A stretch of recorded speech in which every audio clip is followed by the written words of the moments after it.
नमस्कार साथियों, मैं ईशान चौधरी आप सभी का फिर से स्वागत करता हूं विजन एकेडमी के इस ऑनलाइन प्लेटफॉर्म पर। यहां मैं आज आपके लिए एक बहुत बेहतरीन सेशन लेके आया हूं जीएस का, जहां हम लोग आज पढ़ेंगे फ्रेमिंग ऑफ कॉन्स्टिट्यूशन यानी कि संविधान का निर्माण। जैसे कि बच्चों आप सभी को पता है, अभी कुछ दिन बाद हमारे कुछ एग्जाम स्टार्ट हो जाएंगे, जैसे कि यूपी ट्रिपल एससी का पैट एग्जाम है 15 और 16 अक्टूबर को। उसके कुछ दिन बाद दिल्ली पुलिस का एग्जाम है, दिल्ली पुलिस का हेड कांस्टेबल मिनिस्ट्री का एग्जाम है। उसके बाद फिर कांस्टेबल का एग्जाम है। और ये ऐसा सेक्शन है ना जहां से क्वेश्चन पूछे ही जाते हैं। ये एक ऐसा पैटर्न है जहां पर बच्चों को कम से कम ये तो पहले पता होना चाहिए कि संविधान का निर्माण कैसे किया गया। आप लोग बेसिकली संविधान की सारी धाराएं पढ़ते हैं, बेसिकली ये भी पढ़ते हैं कि संविधान बी आर अम्बेडकर साहब ने बनाया। आप संविधान को ये भी पढ़ते हैं कि किस प्रकार संविधान को हमने लागू कराया। 26 जनवरी 1950 को हमने संविधान को लागू किया और 26 नवंबर 1949 को इसको बनाकर तैयार कर लिया गया। किस किस लोगों ने इसमें अपना कार्य दिया या किन किन लोगों का रोल रहा, हम ये भी जानेंगे। हम ये भी देखेंगे कि संविधान को निर्माण करने के लिए हमने इसका जो पृष्ठभूमि है वो कहां से तैयार की, कौन सा ऐसा बेसिक एटीट्यूड था जहां से हमें पता लगा कि हाँ भी हमारे संविधान का निर्माण की शुरुआत कर दी गई है। कहां से हमें ये पता लगा कि एक्चुअल में अंग्रेजों द्वारा हमारा जो संविधान जो बनाया गया उसके अंदर उनका प्रोटोकॉल या सिस्टम कहां से शुरू हुआ। आज हम इस बारे में भी जानेंगे। जैसे कि आपने बेसिकली देखा होगा कि भारत में एक सुप्रीम कोर्ट है। मेरी बात को ध्यान से समझना, मैं क्या बोल रहा हूं। भारत में जो सुप्रीम कोर्ट है उसकी स्थापना सबसे पहली बार कहां की गई। अगर सवाल आपसे पूछा गया कि भारत में यानी कि इन इंडिया की अगर मैं बात कर रहा हूं सुप्रीम कोर्ट की, तो उसका क्वेश्चन टैग अलग होगा। और मैं बात करूंगा भारत का, तो उसका टैगलाइन अलग होगा, क्योंकि मैं ऑफ इंडिया की बात कर रहा हूं। तो there is a major difference between of India and in India. जब हम बात करते हैं ना सुप्रीम कोर्ट की, तो सुप्रीम कोर्ट एक ऐसी कोर्ट है जिसका रेलिवेंस सबसे पहली बार संविधान में लिया गया। आज हम ये भी सीखेंगे किस प्रकार संविधान में अलग अलग फ्रेजेस में हमने अलग अलग कार्य किए। हम ये भी सीखेंगे कि कैसे संविधान के निर्माण में अंग्रेजों ने इसमें बहुत बड़ा पार्ट दिया, या कैसे इन्होंने अपने डोमिनेंस को स्थापित करने के लिए भारत पर अलग अलग तरीके से प्रतिबंध लगाए या नियम कानून बनाए। दोस्तों एक बात हमेशा ध्यान रखना, जब भी कभी हम लोग पॉलिटी पढ़ेंगे ना, तो हम उसके लिए मॉडर्न हिस्ट्री भी पढ़ेंगे, आधुनिक भारत भी पढ़ेंगे। क्योंकि आधुनिक भारत में जब जब कोई घटना हुई, अंग्रेजों ने हमारे ऊपर तभी कोई कानून बनाया हमारे ऊपर लागू करने के लिए। जैसा आप लोगों ने बेसिकली, मैं एक छोटा सा एग्जांपल देता हूं समझने के लिए, फिर हम लोग शुरू करते हैं। जैसे आपने देखा था 1916 में लखनऊ पैक्ट हुआ था। आप सभी को याद है कि बाल गंगाधर तिलक साहब ने उत्तरी भारत और एनी बेसेंट ने पूर्वी भारत को जोड़ने का काम किया था। अलग अलग ब्रांचेस बनाई गई। पर जैसा कि आप सभी को पता है कि जब एक बहुत बड़ा संग्रह आपस में जुड़ता है, तो कहीं ना कहीं ब्रिटिश को इसका खामियाजा भुगतना पड़ा। और उन्हें लगा कि दोबारा से कहीं ना कहीं भारत दोबारा से एक हो रहा है, जिसकी वजह से उन्हें एक समस्या का समाधान ढूंढना पड़ा। वो समस्या का समाधान क्या था? Martial law. आप लोगों ने पढ़ा है कि मार्शल लॉ एक ऐसा काला कानून था जो लाया गया था किसी भी व्यक्ति को मीटिंग करने से रोकने के लिए, चर्चा करने से रोकने के लिए। और उसके बाद एक कानून और जिसको आप लोग रोलेक्ट एक्ट के नाम से जानते हैं। मुझे पता है रोलेक्ट एक्ट आप लोगों ने पढ़ा होगा, पर यही चीज मैं समझाना चाह रहा हूं कि रोलेक्ट एक्ट के बाद आपको पता है उसका निष्कर्ष क्या निकला। मैंने आपसे बताया कि पहले कोई घटना घटित होगी, उसके ऊपर कानून आएगा, फिर उसके कारण और परिणाम उसके बाद शुरू होते हैं। जैसे मैंने आपसे बताया 16 यानी कि 1916 में लखनऊ पैक्ट आया, 1917 में आपका काला कानून आया, रोलेक्ट एक्ट आया। लखनऊ पैक्ट को रोकने के लिए लखनऊ रोलेक्ट एक्ट लेके आए। और रोलेक्ट एक्ट के बाद तुरंत आप लोगों ने देखा कि जलियांवाला बाग हत्याकांड उसकी एक रूपरेखा के तहत क्या उसका एक फ्रेम रहा, क्या उसके वक्त उन लोगों ने उस समय को देखा। तो इसीलिए मैंने आपसे कहा कि जब जब कोई घटना घटित होगी उसके ऊपर कोई कानून बनेगा। तो आज हम लोग सबसे पहले इसकी डेमोग्राफी जानेंगे, किस प्रकार संविधान का निर्माण किया गया, उसका एक लाइन, उसका एक सेगमेंट, या किस प्रकार हमने संविधान को बनाने में प्रारूप में लिया। तो आइए सीखते हैं सबसे पहले कि संविधान का निर्माण कैसे हुआ।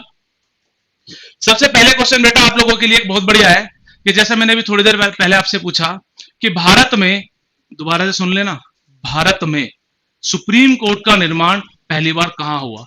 यह ऐसा सवाल है जिसको काफी बार एग्जामिनर क्वेश्चन पेपर में पूछता है।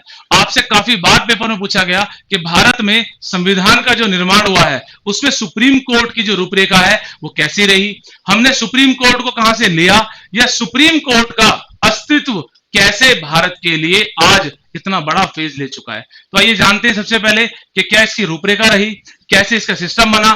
ठीक है, जानते हैं इसके बारे में। आइए, तो जो हमारा बेसिकल टॉपिक है आज, वो है हमारा संविधान का निर्माण। यानी कि अगर हम बात करें क्या, फ्रेमिंग ऑफ कॉन्स्टिट्यूशन, यानी कि अगर हम बात करें बेसिकली किसकी बात कर रहे हैं हम लोग, संविधान के निर्माण की, संविधान का निर्माण।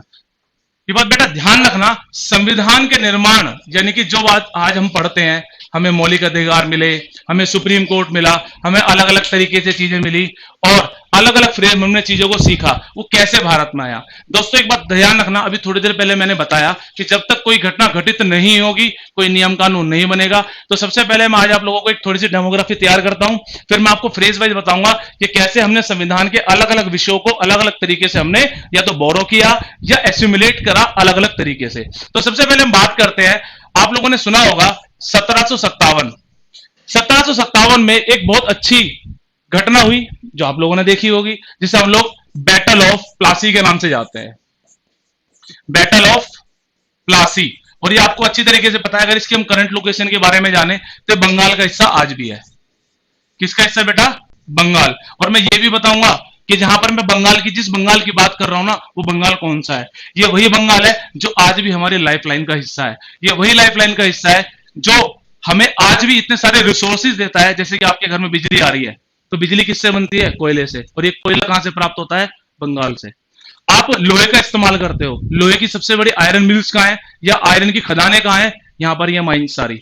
तो अभी मैं ये भी बताऊंगा कि मैं किस बंगाल की बात कर रहा हूं जिसपे ब्रिटिश ईस्ट इंडिया कंपनी ने सबसे पहली बार अपना डोमिनेंस स्थापित किया, ताकि वो रूपरेखा तैयार कर सके पूरे भारत को कैसे अपने अंडर कंट्रोल में लेके आना है। ठीक है, तो बात करते हैं बैटल ऑफ प्लासी। आप लोगों को अच्छी तरीके से पता है कि battle of Plassey British East India Company versus Sirajuddaulah. कौन, सिराजुद्दौला। तो ये जंग लड़ी गई थी किसके बीच में, बैटल ऑफ प्लासी, दो लोगों के बीच में, ब्रिटिश ईस्ट इंडिया कंपनी और सिराजुद्दौला, जिसके अंतर्गत ब्रिटिश ईस्ट इंडिया कंपनी ने अपनी जीत हासिल की। और जीत हासिल करने के बाद आप लोगों को दोस्तों एक बात याद रखना, इन ब्रिटिशर्स की ना हमेशा एक चाल रही कि पहले युद्ध लड़ो, युद्ध लड़ने के बाद उनके पास एक सबसे बढ़िया उन्होंने जो ब्रह्मास्त्र बना रखा था, उसको हम लोग एक शब्द बोलते हैं जिसको हम लोग बोलते हैं ट्रीटी। ट्रीटी का मतलब होता है दोस्तों संधि।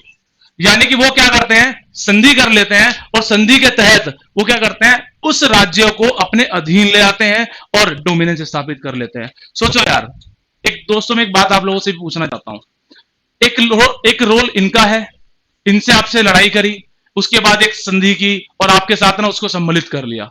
ठीक है, तो सोचो यार, ऐसे राजा जो अपने ऊपर शासन करा रहे हैं और एक वो राजा जिस व्यक्ति ने कभी झुकने का प्रण नहीं लिया। आप लोगों को दोस्तों याद होगा, अपने एक इतिहास में एक राजा के नाम सुना होगा, राजा पोरस। अगर राजा हो तो राजा पोरस जैसा, अदरवाइज मैं नहीं मानता शायद इससे बढ़िया राजा किसी और समय में या किसी और काल में आपको देखने के लिए मिले।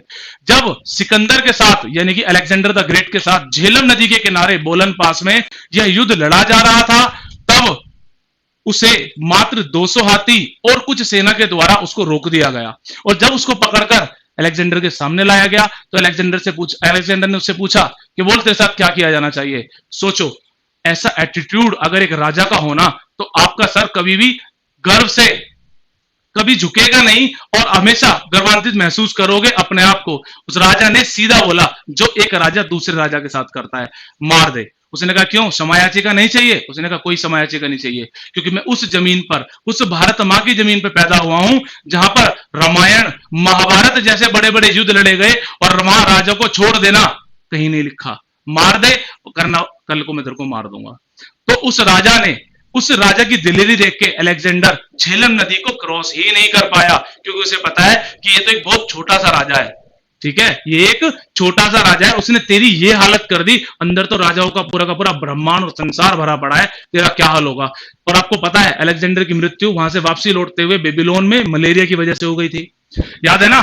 तो राजा हो तो ऐसे हो, वरना पृथ्वीराज चौहान की तरह अगर क्षमा याचिका अगर दोगे तो कल को 1192 द्वितीय तराइन के युद्ध में आप हारे जाओगे। इसीलिए क्षमा और ये संधि, ये ऐसे वेपन इन लोगों ने बनाए ताकि संधि कर लो और बाद में क्या करो, उसके राज्यों को अपने अधीन ले आओ, डोमिनेंस स्थापित कर लो, और ना तो उसको मारो, उसको सिर्फ एक कठपुतली बना दो।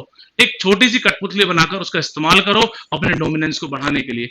दोस्तों जैसे ही इन्होंने ट्रिटी यानी कि एक संधि की, और उस संधि के तहत क्या किया इन्होंने, यहाँ के दीवाने राइट्स, ठीक है, कौन से दीवाने राइट, दीवाने का मतलब होता है टैक्स कलेक्ट करना। क्या होता है दोस्तों, टैक्स कलेक्ट करना। यानी कि इन्होंने क्या किया, कर वसूलने के लिए, ठीक है, इन्होंने प्रावधान बनाया और वहां से जितनी भी लड़ाई इन लोगों ने लड़ी है उस लड़ाई का पैसा वसूल करने के लिए इन्होंने वहां से दीवाने राइट प्राप्त कर लिए। इसके बाद एक घटना और घटित हुई, आप लोगों को याद होगा 1764 में, 1764 में एक युद्ध और लड़ा गया, बक्सर। और आपको पता है ये बक्सर का जो इलाका है ना, आज भी आपको पता है ना कहां पर है, बिहार में। यहां पर एक और युद्ध लड़ा गया। इस युद्ध के तहत इन्होंने क्या किया, वहां पर उस वक्त के मुगल शासक शाह आलम द्वितीय, शाह आलम सेकंड और दूसरा सुजाउद्दौला, सुजाउद्दौला जो कौन थे, अवध के नवाब थे। देखो बेटा दोनों में डिफरेंस है, ये सिराजुद्दौला है बंगाल का नवाब है, ये सुजाउद्दौला है जो अवध का नवाब है, दोनों अलग अलग है। डिफरेंशिएट एक दूसरे से कर लेना, गलती ना हो, ठीक है बेटा। आगे चलते हैं। इन लोगों से यह जंग इसने जीत ली। जीतने के बाद इनके साथ एक ट्रीटी करी जिसके बारे में काफी बार एग्जाम में पूछा जाता है, ट्रीटी ऑफ इलाहाबाद। कौन सी, ट्रीटी ऑफ इलाहाबाद, इलाहाबाद की संधि इसको बोलते हैं। और इलाहाबाद की संधि के तहत इसने क्या किया, इस जगह के दीवाने राइट भी ले लिए और अपना आधिपत्य साबित कर लिया। मुझे लगता है शायद आपको इतना समझ में आ गया होगा। आगे चलते हैं अगले स्टेप पर। क्या हुआ, एक और घटना हुई जब, दोस्तों एक बात ध्यान रखना, यहां पर इन्होंने सुचारू रूप से अपना सेशन स्टार्ट कर दिया। धीरे धीरे लोग भारत के ऊपर कब्जा करना इन्होंने शुरू कर दिया। पर एक बात और याद रखना, मैंने अभी बताया ना, जब तक ऐसी घटना घटित नहीं होगी जो इनके लिए हानिकारक हो तब तक कोई कानून नहीं बनेगा। उस घटना का इंतजार ज्यादा देर तक करने की जरूरत ही नहीं पड़ी, क्योंकि एक घटना हुई कब, 1767 से 69, 1767 से 69। घटना क्या हुई, प्रथम यानी कि फर्स्ट हुआ एंग्लो मैसूर, एंग्लो मैसूर। और आपको याद होगा इस एंग्लो मैसूर में ब्रिटिश ईस्ट इंडिया कंपनी को हार का सामना करना पड़ा, ठीक है। ये क्या हुआ, यहां पर एक महान शासक थे उस वक्त, कौन, हैदर अली। कौन थे, Haider Ali. Haider Ali versus British East India Company के मुकाबला हुआ और इसमें हैदर अली ने जीत प्राप्त करी। आपको पता है हैदर अली कौन है, मुझे पता है आप लोगों ने पढ़ा होगा। ये हैदर अली वही है, ये एक ऐसे महान व्यक्ति के पिताजी हैं जिनको आप लोगों ने कहीं ना कहीं पढ़ा है, और नाम है टीपू सुल्तान। ये टीपू सुल्तान के पिताजी हैं, जिसे बंगाल का टाइगर भी कहा जाता था। और बंगाल का टाइगर की जो उपाधि है टीपू सुल्तान को इनके पिताजी ने ही दी है। इस युद्ध में हैदर अली जीत गए और ब्रिटिश ईस्ट इंडिया कंपनी को हार का सामना करना पड़ा। और हार का सामना करने की वजह से अब, मैंने आपको पहले बताया, कानून बनाना पड़ेगा, कुछ ना कुछ सिस्टम बनाना पड़ेगा। हार का मुंह देखा, तो इसीलिए इन्होंने क्या किया, एक घटना घटित हुई इसके बाद, क्या कि 1772 में एक कमेटी बैठी। उस कमेटी के अंदर, ये बात याद रखना, कमेटी के अंदर कुछ सुझाव लिए गए। और उस वक्त गवर्नर, मैं एक चीज और आप लोगों को लिख देता हूं, अगला पेज ले लेता हूं मैं आप लोगों के लिए, ध्यान रखना बेटा। ये जो घटना भी घटित हुई है, उस वक्त जो गवर्नर ऑफ बंगाल, ठीक है, उस वक्त गवर्नर ऑफ बंगाल थे आपके रॉबर्ट क्लाइव। कौन थे, रॉबर्ट क्लाइव। रॉबर्ट क्लाइव एक व्यक्ति थे, आप लोगों को अच्छी तरीके से पता है क्या, कि 1743 में मात्र छोटा सा एक क्लर्क बनके ब्रिटिश ईस्ट इंडिया कंपनी का भारत आया था। उसके बाद इसने प्लासी जीता, बक्सर जीता, और ये बहुत बड़े पद पे यहां से रिटायर होके गया, जिसको आप गवर्नर ऑफ बंगाल भी कहते हैं। इसके तहत ये यहां से चले गए। जाने के बाद इनके ऊपर करप्शन के आरोप लगे, उसके बारे में मैं आप लोगों को भी बताऊंगा। बट जब ये यहां से जंग जीत गए, जंग जीतने के बाद 1772 में एक कमेटी बैठी, जिसका उस वक्त के गवर्नर, उस वक्त के जो गवर्नर थे बंगाल के, उनका नाम था वारन हास्टिंग्स। वारन हास्टिंग्स, बेटा ये नाम बहुत इंपॉर्टेंट है, इसको याद रख लेना, वारन हास्टिंग, ठीक है। क्योंकि ये बात ध्यान रखना, वारन हास्टिंग और रॉबर्ट क्लाइव दोनों को एक ही फ्रेज से निकलना पड़ा, और उसका नाम था करप्शन। ध्यान रखना, करप्शन। अभी मैं ये बात करूंगा आप लोगों से, आगे भी करूंगा, कि जिस जगह पर इस करप्शन की चर्चा हुई वो आपके भारत के सबसे पहले न्यूज़पेपर थे। मैं चाहूंगा जितनी देर तक मैं आपको ये बताऊं, आप मुझे कमेंट करके बताओ कि भारत के सबसे पहले न्यूज़पेपर या भारत का सबसे पहला अखबार का नाम बताइए मुझे फटाफट से। मैं इतने आगे मैं आप लोगों को बताता हूं कि इनका करप्शन का चार्ज लगा, और वो अखबार, जिस अखबार में इनके करप्शन के फेजेस लगे, वो अखबार बंगाल में छपता था, और वह बंगाल का जो अखबार है वो ब्रिटेन भी जाता था। वहां पर लोगों ने उसको पढ़ा और इनके लिए एक टैगलाइन लिखी थी, जो व्यक्ति तुम्हारा नहीं हो सका वो हमारा क्या होगा। रीजन कि इस व्यक्ति ने, जो व्यक्ति भारत से एक छोटे से गवर्नर के पद से, यानी कि ये रॉबर्ट क्लाइव एक छोटे से क्लर्क से पद से गवर्नर बना, और जब ये ब्रिटेन पहुंचा तो रानी एलिजाबेथ के बाद वहां का सबसे रईस आदमी था। तो इतनी संपत्ति आपके पास कहां से आई? यानी कि आपने भारत को तो लूटा लूटा, साथ में ब्रिटिश ईस्ट इंडिया कंपनी को भी लूटा, ब्रिटिश साम्राज्य को भी लूटा, तभी तो इतने अमीर बन गए। वरना एक एम्प्लॉय इतना अमीर कैसे हो जाएगा, ये वहां की जनता ने भी देखा और इनसे सवाल करने शुरू कर दिए कि भाई साहब दो।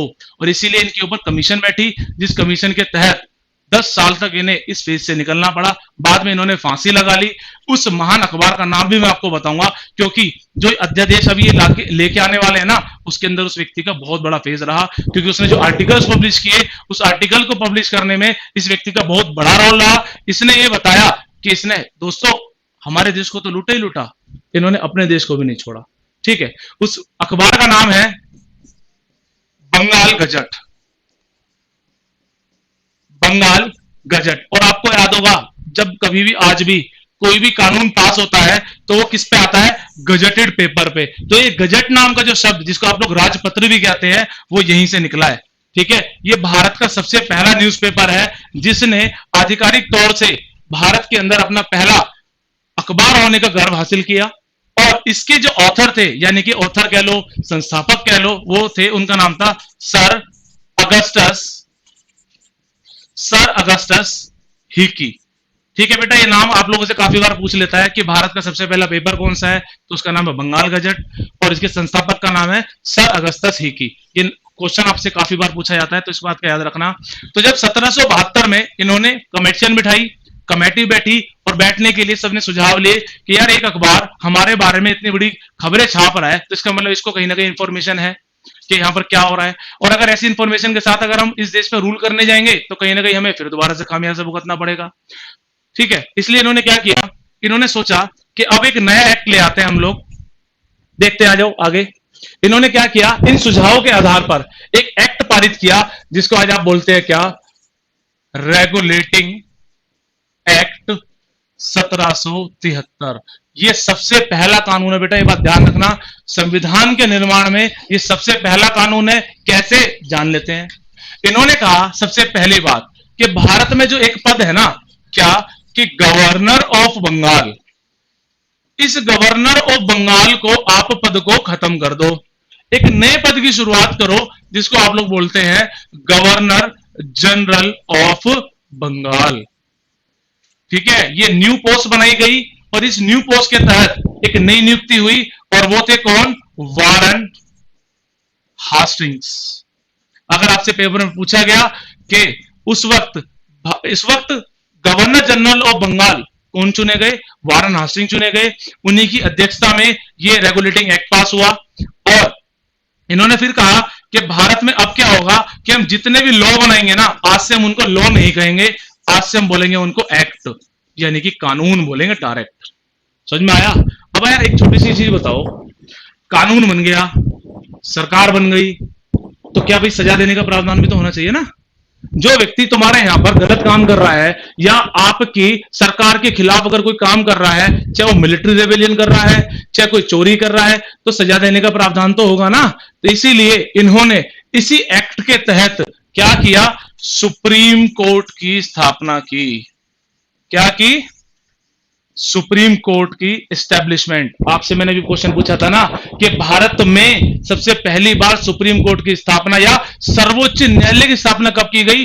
ये रहा आपका आंसर, 1773। और जो दिल्ली में है ना, जो दिल्ली में है, उसको मान्यता 1937 में मिली, 1935 भारत सरकार अधिनियम के तहत। ठीक है, ये डिफरेंस था। इसीलिए मैंने आपसे कहा वर्ड पढ़ लेना, इन इंडिया है या ऑफ इंडिया है, भारत में है या भारत का है। इसलिए याद रखना, ये भारत का पहला सुप्रीम कोर्ट है। ठीक है, जो भारत में निर्मित हुआ कब? 1773 में। ठीक है, इसीलिए आप लोगों ने जब पढ़ा होगा कि सुप्रीम कोर्ट का प्रावधान आज हमारे संविधान की आर्टिकल 124 से 147 के बीच में दिया है, तो ऑब्वियस सी बात है जब हमने संविधान में इनको लिया सुप्रीम कोर्ट को, तो पहले तो कभी निर्माण हो गया होगा ना। तो जब सवाल पूछा जाएगा तो आपके पास क्या जवाब होगा कि सुप्रीम कोर्ट का स्थापना भारत में पहली बार रेगुलेटिंग एक्ट 1773 के द्वारा की गई।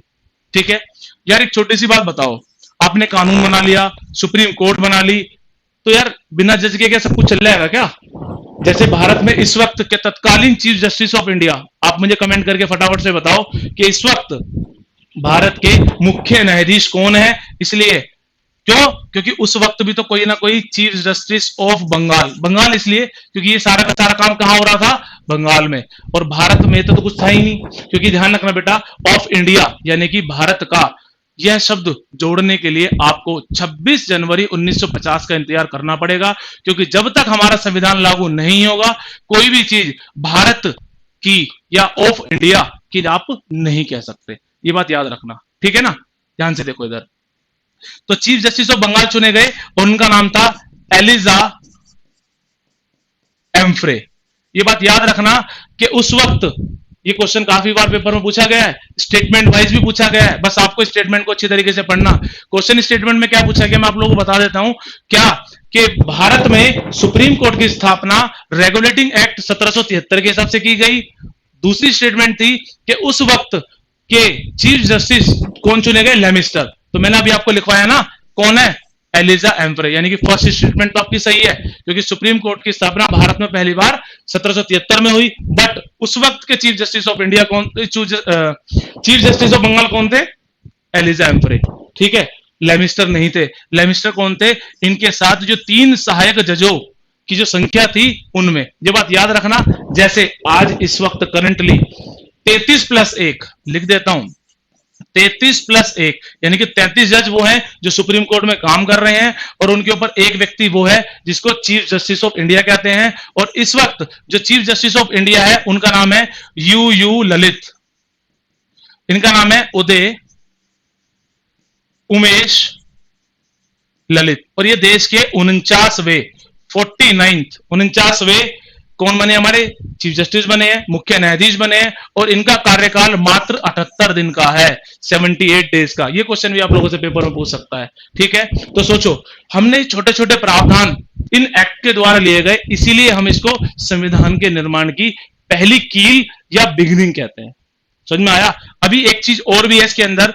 अब आप एक छोटी सी बात देखो, जैसे भारत में इस वक्त राज्य के प्रमुख कहे जाने वाले या भारत के पहले नागरिक कहे जाने वाले कौन है? राष्ट्रपति। तो उस वक्त भी तो राष्ट्रपति के पद पे ही तो काम कर रहे थे, तो क्या राष्ट्रपति बिना केंद्रीय परिषद के काम करेगा? यानी कि आपका काउंसिल ऑफ मिनिस्टर, क्या ये पॉसिबल है कि विदाउट काउंसिल ऑफ मिनिस्टर यानी कि मंत्री परिषद के बिना ये काम कर ले? बिल्कुल भी नहीं है। तो उस वक्त इनको 3 लोग दिए गए, एक था होम, दूसरा फाइनेंस वित्त, और तीसरा मिलिट्री। ये 3 तरह के, ध्यान रखना बेटा, 3 तरह के ये लोग थे जो अलग अलग विभाग में दिए गए, और इसको आज हम क्या बोलते हैं? होम मिनिस्ट्री, फाइनेंस मिनिस्ट्री, और मिलिट्री को क्या बोलते हैं हम लोग? Defence ministry. तो आप ये भी देख सकते हो कि ये जो मंत्री परिषद है या मंत्रिमंडल है, इसकी शुरुआत भी इसी रेगुलेटिंग एक्ट के द्वारा की गई थी। इसीलिए रेगुलेटिंग एक्ट हमारे संविधान के निर्माण में सबसे पहली बिगिनिंग कही जाती है, सबसे पहली शुरुआत की जाती है। इसके अलावा एक चीज और इन्होंने 7th पॉइंट इसमें ऐड करा कि भाई जितने भी आप लोग हो ना, क्योंकि आप लोगों को याद होगा जब इनसे सवाल पूछा गया था कि भैया आपके पास इतनी संपत्ति कहां से आई, तो उन्होंने कहा भैया जो राजा महाराजा थे ना जिनके लिए हमने सर्विस दी, उन्होंने हमें गिफ्ट दिया।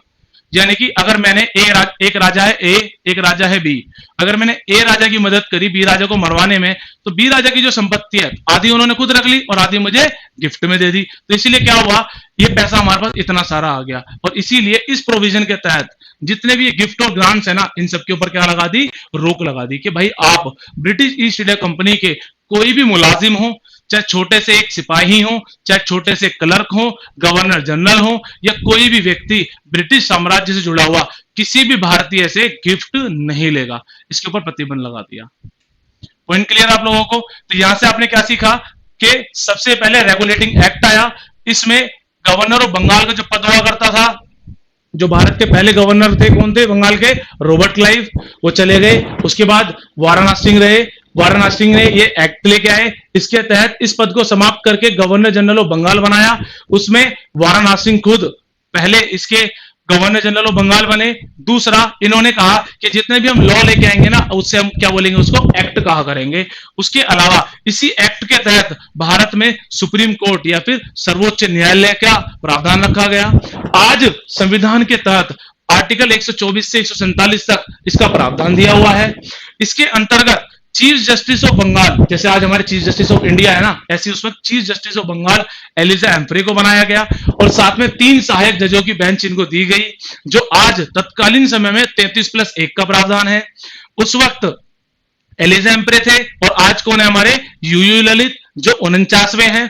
ठीक है, आपसे मेरे क्वेश्चन भी है कि जब भारत, ध्यान रखना, जब भारत का संविधान लागू हुआ तो तभी भी तो कोई ना कोई चीफ जस्टिस बने होंगे। तो ये अगर 49वें हैं तो पहला भी तो कोई रहा होगा। तो ये कमेंट में आप लोग मुझे कमेंट करके बताएंगे कि भारत के पहले chief justice of India, word याद रखना, ये बंगाल है, मैं ऑफ इंडिया की बात कर रहा हूं।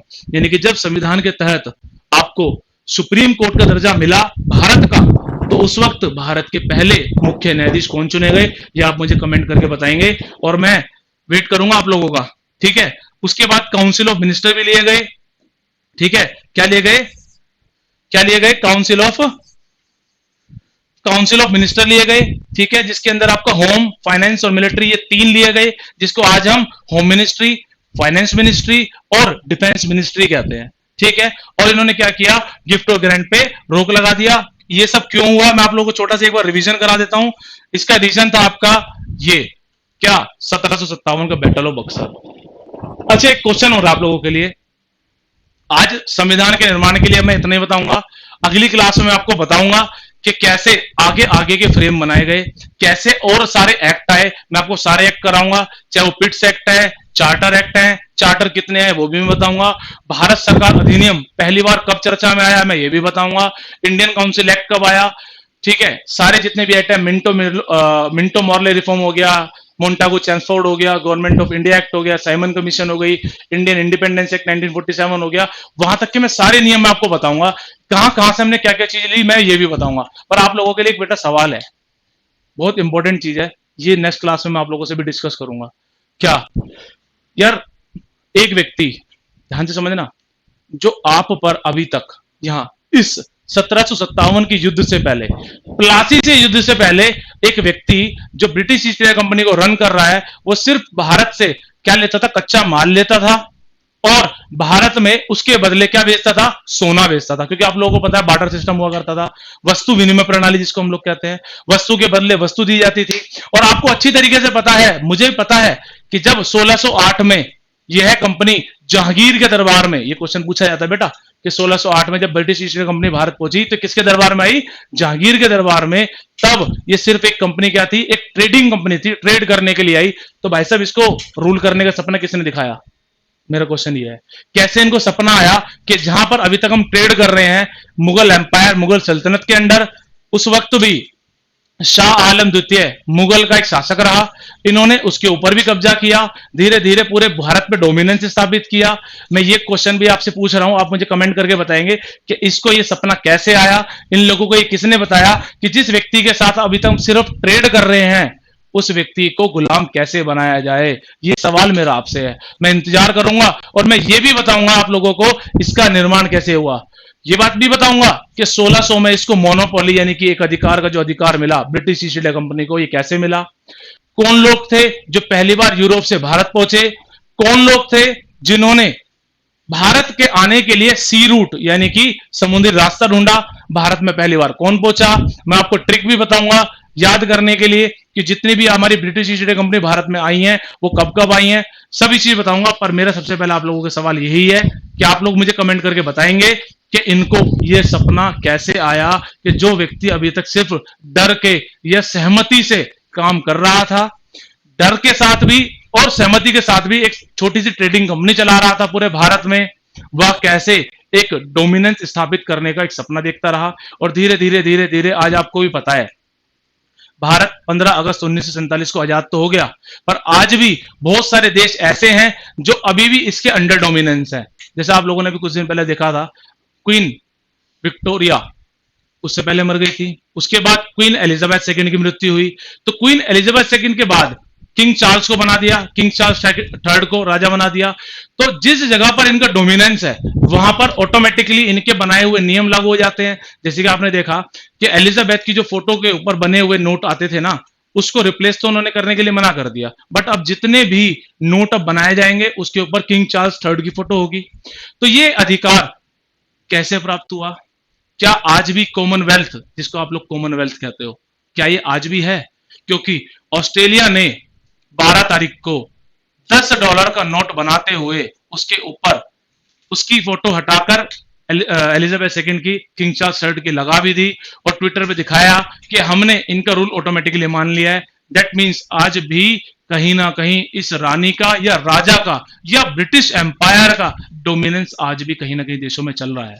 ठीक है, तो इतने सारे क्वेश्चन के साथ मैं आप लोगों को छोड़ रहा हूं। आज के लिए मैं वाणी को विराम देता हूं, और उम्मीद करता हूं कि आप मेरे इतने सारे सवालों के जवाब भी देंगे और मैं भी फिर आपके सवालों का जवाब दूंगा।